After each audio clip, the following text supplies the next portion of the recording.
இன்னைக்கு நாங்கலாம் எங்கே கிளம்பி போயிட்டுருக்கோம் அப்படின்னு பார்த்தீங்கன்னா, தீபாவளி பர்ச்சேஸ் தான் போயிட்டுருக்கோம். தம்பிங்களுக்கு, எனக்கு, எங்க வீட்டுக்காருக்கு எல்லாத்துக்கும் ட்ரெஸ் எடுத்துட்டு வரலாம் அப்படின்னு சொல்லி கிளம்பி போயிட்டுருக்கோம். சிவா டெக்ஸ்டைல் தான் போனோம்.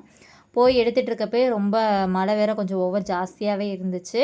தம்பி வேற கொஞ்சம் 8:30 ஆகுமோ பசிக்குதும்மா, ரொம்ப பசிக்குதுன்னா, சரி வா சாப்பிட்லான்னு சொல்லி சீக்கிரம் எல்லாம் பர்ச்சேஸ் முடிச்சுட்டு சாப்பிட போயிட்டோம். நாங்க எப்போதுமே சாப்பிட்றது வந்து எங்கே வெளியே போனாலுமே கையேந்தி பவன்ல தான் சாப்பிடுவோம். ஹோட்டலோட கையேந்தி பவன் டேஸ்ட் தான் எங்களுக்கு ரொம்பவே பிடிக்கும். அதுதான் ரொம்ப டேஸ்ட்டாக இருக்கும்.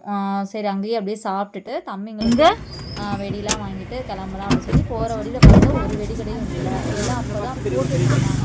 அப்புறம் 4 எடுத்து பார்த்து அங்கேயே தம்பிங்களுக்கு வெடி வாங்கலாம் அப்படின்னு சொல்லி வாங்க ஆரம்பிச்சிட்டோம். வெடி பார்க்க பார்க்கணும் பிள்ளைங்க வெடி பெரிய பாக்ஸ் ஆகுங்களா?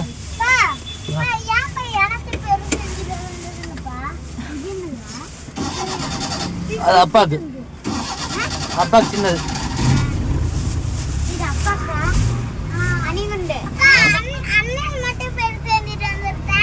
ஏய் நீ சின்ன பையன் சின்ன தானே அடிக்கணும்.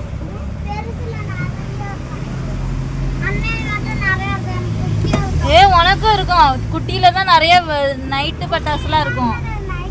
ஏன் அது தொடவே மாட்டியா நீங்க? அப்புறம் ஏன் நீ உங்க அண்ணனோட தொட்டை யூஸ் பண்ண மாட்டியா? ஃபர்ஸ்ட் சின்ன காசு காலி பண்ணுங்க, அப்புறம் பெரிய காசு காலி பண்ணுங்க.